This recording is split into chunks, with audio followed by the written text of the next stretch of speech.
His book, Still Standing, My Journey from Streets and Saloons to the Stage and Sinatra. I mean, this is right up our alley right here on the program. Great to have Tom Dreesen here on the Rich Eisen Show. Good to see you, sir. Thank you, Rich. Thank you. I really enjoy being here. I feel like I should do this since you spent so many late nights on my television set, with Carson. I feel like I should have this microphone in front of me as well, like the old school Carson mic. Yeah, I got it the right way. Right, Mike? This is the way you got to do it? You are. How many appearances have you made on talk shows, I've Tom? made over 500 appearances on national television, including 61 appearances on The Tonight Show. 61? Over 50 on Letterman. In fact, Letterman let me host when he had the shingles and stuff, so... And anytime he got sick, he'd let me host. So whenever I saw him, I'd say, "You don't look so good. You need to take some time off." You feeling all right, David? And he wrote the foreword for your book he as did. well. And a funny forward it is. Yeah, we've been friends ever since he first came to L.A. We both arrived around the same time. Did you? I had been doing it a little bit longer than him, and we met in the parking lot of the Comedy Store. And he called me a while back. He said, every time you do an interview or I do an interview, and they ask how we met, we always tell the same story, that you came off stage at the Comedy Store. I had just driven out. That was my first day there. I had an old red pickup truck. He said, I was in the parking lot, and I complimented you on your set. I said, yeah. He said, well, it's a boring story. I said, but it's the truth. He said, I don't care, it's boring. From now on, tell people you came off stage, I was in the parking lot, I stole some material from you, and you beat the hell out of me in the parking lot. Now, I said, no, why would I want to say that? He said, because it's a better story. Now, 2 weeks go by. He calls me. He said, do you know the governor of Illinois? And I said, no, I met him, but I don't know him. Mm-hmm. And it's try to make this short. His wife had a friend that has an adult son who has autism, and the autistic adults in Chicago, in Illinois somewhere, were planting corn, beans, and tomatoes, and when it came into fruition, giving it to the homeless. He said, and the state is going to take that property away. I want to talk to the governor. I said, well, I know the Senate Majority Leader, John Cullerton. I'll call him. I call him. He said, Tom, we're taking care of that. Tell Dave not to worry about it. And he named some statute or something. I said, look, could Dave call you and you explain it because you say it better? And he said, yes. I said, oh, John, by the way, when you tell Dave you're helping him, tell him the reason you're helping him is because you heard Dreesen beat the hell out of him in the parking lot at the Comedy Store. Now, I swear to you, 10 minutes go by, my phone rings, it's Dave. I said, hello. He said, didn't I tell you that's a better story? I told you that's a better story.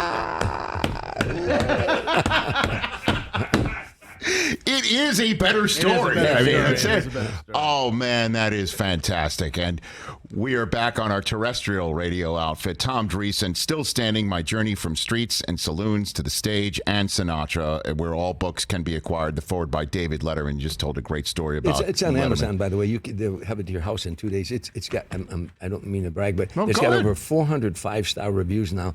Because it's a story of triumph. I grew up on the streets, and I had 8 brothers and sisters. I grew up on the south side of Chicago, a suburb called Harvey. And I shined shoes in taverns. I set pins in bowling alleys. I caddied in the summertime. I sold newspapers on the corner, all to help feed my brothers and sisters. So it's a story of triumph, still standing. I've been a comedian for 52 years. 52 years. So I'm still doing stand-up, but also I've been knocked down a lot in my life, and I kept getting back up again. And so that's why I'm so happy that the book is doing so well. Still standing, and then obviously standing at a microphone on a stage. I love the title. I love it. Fantastic. What was the first gig you had, stand-up? Tim Reid and I were America's first black and white comedy team. Tim Reid, the Venus flytrap that TJ just mentioned in his big-ass grab bag. He never thought he'd be in show business, and I never thought I'd be in show business.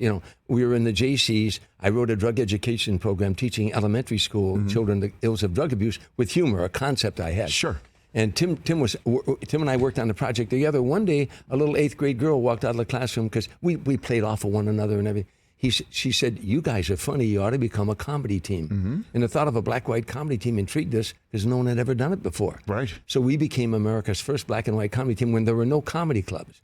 We worked all what they call the Chitlin circuit, black-owned, black-operated nightclubs in the North and the South. And we worked all white nightclubs, too. We eventually worked the Playboy circuit. But, we everywhere there was racial tension. Now, keep in mind the backdrop. This is 1969. The Vietnam War was raging. Students were protesting all over America. There were riots all over America in all the major cities, race riots. And in the middle of all this, we were going out trying to make America laugh. We did 11 prisons in 1 year. We did the county jail 3 times in 1 year in Chicago.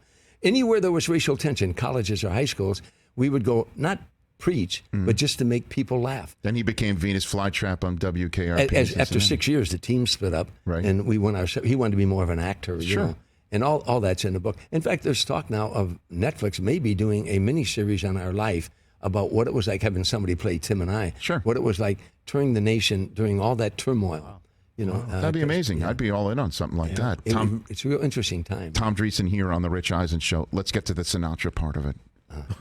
When did you meet Sinatra? How'd you get to? After I had done so many Tonight shows, I was touring around the country. I toured with Sammy Davis for 3 years. Yes. I toured with Smokey Robinson, Natalie Cole, Gladys Knight and the Pips, Tony Orlando and Dawn. I toured with Frankie Avalon, James Darren, everybody. I was going all over, opening for singers. Yeah. And Smokey and I were working at Caesars in Lake Tahoe, and Frank was appearing next door at Harrah's. And I had worked there many times. I finished my show one night and I ran over to Harrah's Hotel to catch Frank because I love watching. I'd seen him perform. When he walked out on stage, he created more excitement walking to the microphone than most people did with their whole act.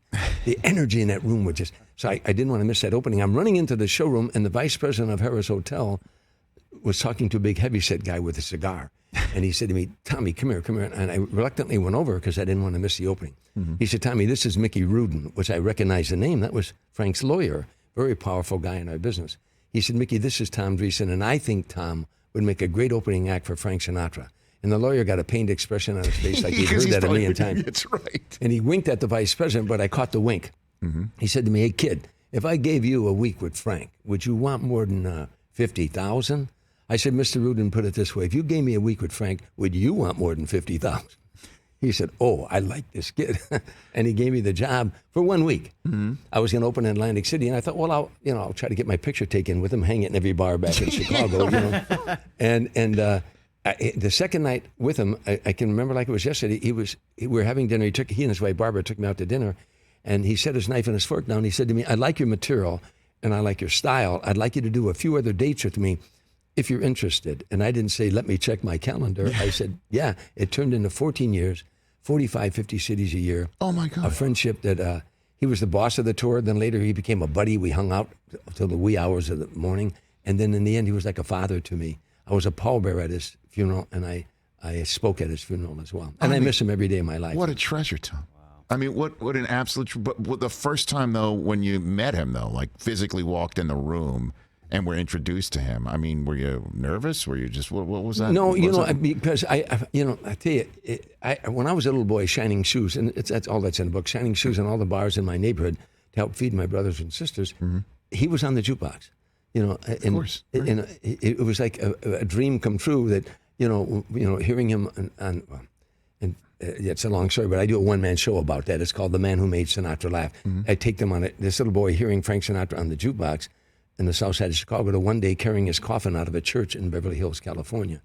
So when I first met him, I also picked up on something about him, maybe being an ex-bartender and everything. He didn't want another fan. He didn't like people fawning over him, And I was a fan like anybody else, but I never let him see that. He never knew how much in awe of him I was in all the years that I knew him, because when you got alone with Frank, when we would ride around in the desert till the sun came up, when I stayed down at his compound down in Rancho Mirage, when I got in the car alone with him at night, I was a kid from the south side of Chicago and he was a kid from Hoboken. And that's what we talked about, the neighborhood and growing up and all that stuff. Life stuff. Yeah. Driving around with him till the sun came up? He never went to bed till the sun came up, ever, whether we were on the road or off the road. What do you mean? He was nocturnal. When the sun came up, he went to bed. And he wanted you to hang with him, too, which was fun for about 10 years. Because you can't tell Frank, I got to go to sleep, right? I know, but I got to play golf in the morning, too, Did you play golf with him? He was not a good golfer, and anything he couldn't be excellent at, he didn't want to do, But if Frank got a tough lie in the rough and the ball ended up in the fairway, I didn't see it,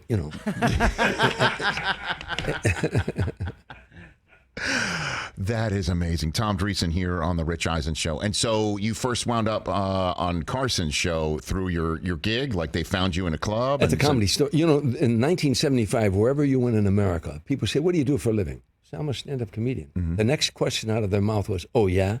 Have you ever been on Johnny Carson? And if you hadn't been on Johnny Carson in the eyes of America, you just weren't a comedian. Right. You might want to be or going to be. But that show launched so many comedians because for some reason, his show, one appearance on his show, Freddie Prinze got a sitcom the next day. Yeah, I did Chico one and the Man? Chico and the Man. Yeah, sure. I did one appearance on his show. I was in the unemployment line with a wife and 3 kids. I was on my rear end. And I did one appearance on the show. The following day, CBS signed me to a development deal. I got a big check and a check every month. My whole life changed. I was touring all over America. I was doing Dinah Shore, Merv Griffin, Mike Douglas, Johnny Carson, Midnight Special, Rock Concert, Soul Train. I'm the only white comedian to ever do Soul Train because I had an album out in front of an all-black audience called That White Boy Is Crazy. Because that's what they used to come when I played football and played basketball. I played basketball on an all-black basketball team. I was the only white kid on the team. They nicknamed me Spot. It shows you. Are you serious? That was my nickname, Spot. But they never called me. You know, Richard Pryor wanted me to call that album "That Honky's Crazy," and I said no because no black guy in my neighborhood never ever called me honky. They call me white boy. And to this day, if I go back there and they're arguing about a game, they say I scored 2 touchdowns. White boy was there. White boy, come here, tell him. You know, I used to say I was 12 years old when I found out my name wasn't White Boy. You know? Who was at the Comedy Store in '75? I was on stage every night. You're walking in the Comedy Store, '75. Who's there? What do you Well, in 1975, first of all, you had to audition, and the pressure was enormous. If Mitzi Shore didn't like you, it was back to Harvey, Illinois. See you it was later. back to the South Side. Yeah. But so the pressure was enormous. So you finally got on and had to do 5 minutes in front of her, and then I became a regular. I was working every night with all these unknown comedians: David Letterman, Jay Leno, Robin Williams, Gallagher, Michael Keaton, the girl Elaine Boozler. The girl waiting tables was Deborah Winger. And I don't know whatever happened to all of them, but I'm on the Rich Eisen Show. Attaboy. Attaboy, Tom Dreesen. Attaboy. Billy Crystal was there too, right? I imagine? Billy worked out there. Yeah, Billy and I auditioned for the Tonight Show the same night. Really? Yeah, he got it and I got it, yeah. Yeah. Whatever happened to Billy? What's he doing? God bless him. He's got a great career. Know. It's go Google Billy Crystal, see what he's up to these days. Oh, my word. The George Carlin documentary that's out right now on HBO. You got a good George Carlin I knew George, you know, like everybody, I knew George. And the thing was, George was a former altar boy, and so was I, you know. But, you know, so I used to do a lot of routines about going to Catholic school. But I'd see George, and we'd be on an airplane or something. He'd be hollering, "Hey, Tommy," and he'd start doing the Mass in Latin. Adem quelli tificat. I'd say, "Juventud de me." We'd start doing the Mass in Latin because we were both former altar boys. He was one of the most prolific comedians I've ever met in my life. You know, he just constantly was coming up with material. You know, he was, you know, and later in life, you know, he went from being this generic comedian to being this, you know, social consciousness. Yeah, and almost Lenny Bruce-like. Yes, you know, sure. So without being jailed for it, you know, I mean. Yeah. Did you ever have any? Was Lenny Bruce before your time, Tom? Oh, way before my time. Okay, yeah. way Lenny before was your before time. my time. But again, in those days, even now, the politically correct police are trying to destroy stand-up comedy. You know, who are they? We don't know who they are. Is there an organization I can go debate them on whether I'm right or wrong? I mean, these are people who sit in the basement of their mother and father, and they're 42 years old, and and they think, I think I'll tell him he can't say that. You know, I always say, go tell Dave Chappelle, he's my hero. You know, tell him what he can say, and he'll tell you you can stick it where the sun doesn't shine. Because when we have the First Amendment in this country. Thousands of men and women died so that we have the right to say whatever we want. That separates us from all the other nations in the world. They died so we have that right. Now you don't have to listen to us, and we can't yell fire in a crowded theater. Of course, you don't have to listen to us. You can turn us off. You can walk out the door. You can ask for your money back, but you can't tell us what we can say in this country or hit you. Or come up and slap you. You know what I mean? I mean, I was at that Chappelle show in the Hollywood Bowl recently. It was a brilliant night. I mean, Chris Rock was there too. It was subsequent to the Oscars.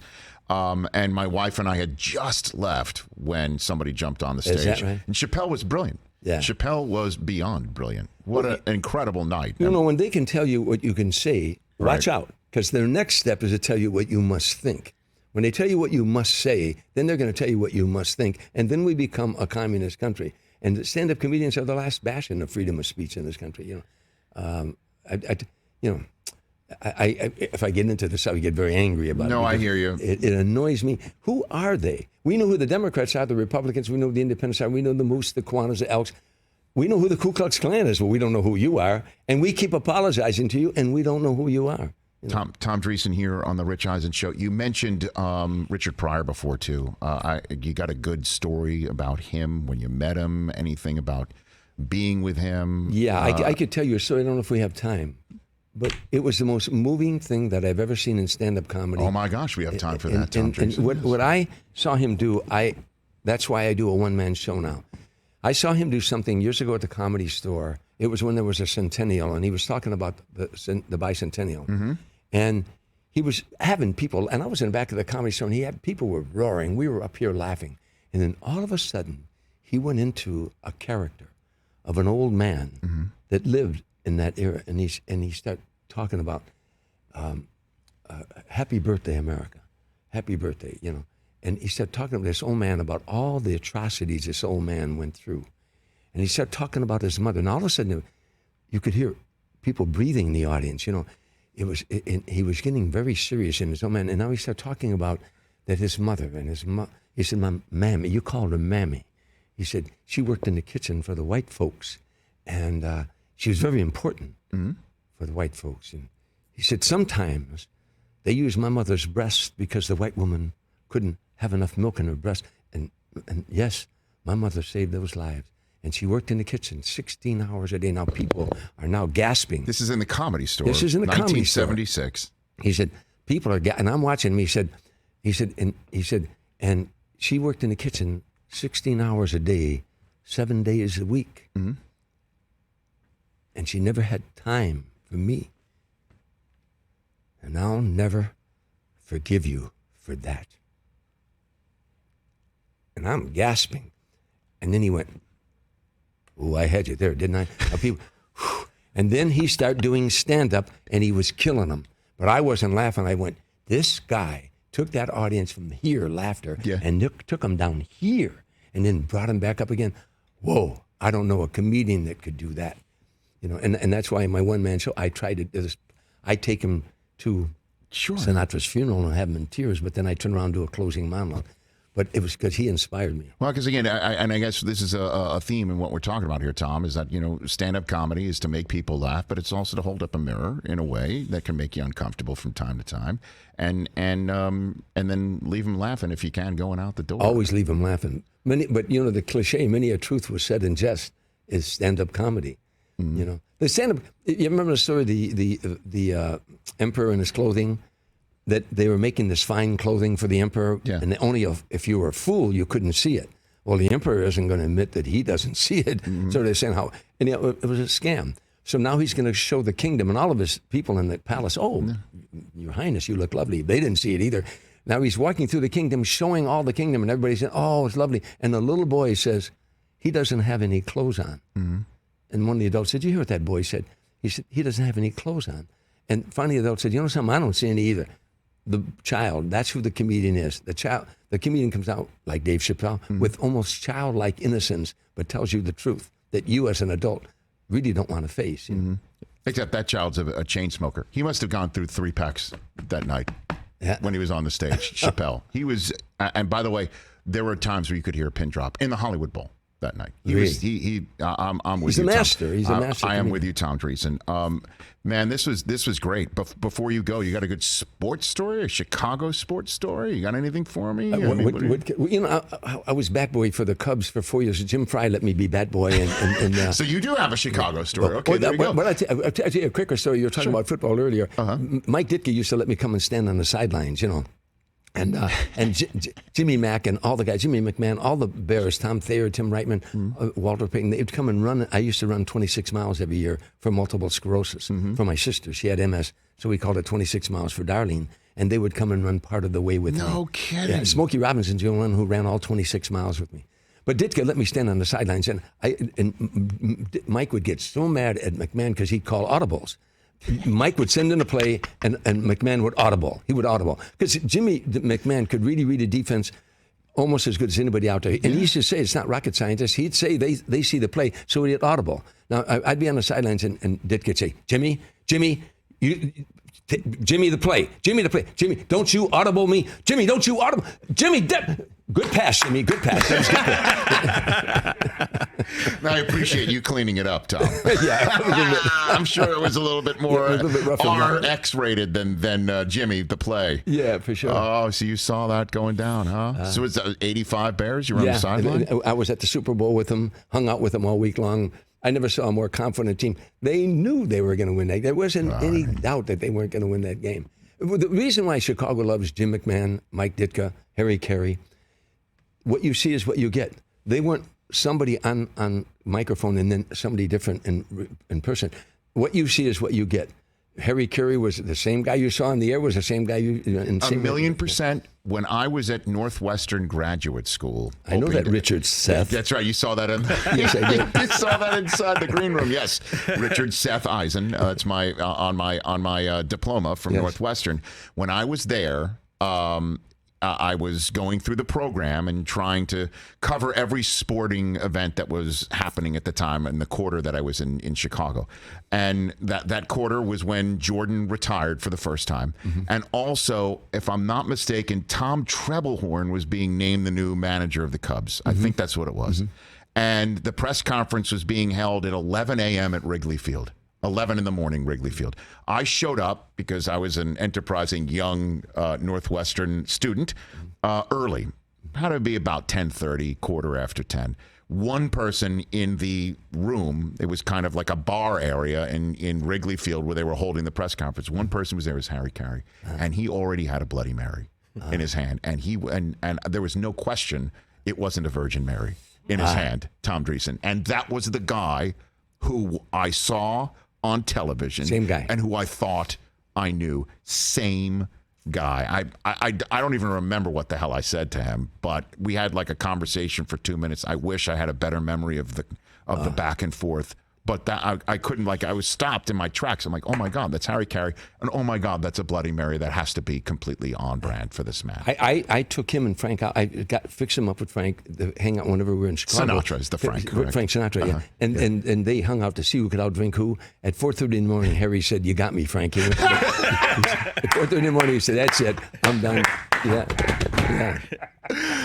Oh, Tom Dreesen, what a pleasure. Thank you for, coming on this program. We go to the same golf club. You stepped on stage at a charity event and you're like, what did you say? What was the line you said when you got up on the stage? That when I introduced you, saying I was a big fan of yours, and you said, somebody said to you, would you introduce Tom and get Tom to do a few jokes? And I didn't know I was going to get up. That's right. But Steve DeMarco, our friend, of course, he said, introduce Tom, and Rich got up and he said, so nice. He says, I'm a big fan. I am. And so forth and so on. So I got up on stage. I said, if I'm such a big fan of Rich Eisen, how come I was never on his show?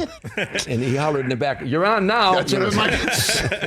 And here you are. And hope first of many times. Let's have you back, Tom. Anytime, I love brother. It's a lot of fun. Anytime. Certainly we'll talk sports and so much more. Still Standing, again, is a book on Amazon, and go get it right now. So it's my journey from streets and saloons to the stage and Sinatra, Tom Dreesen.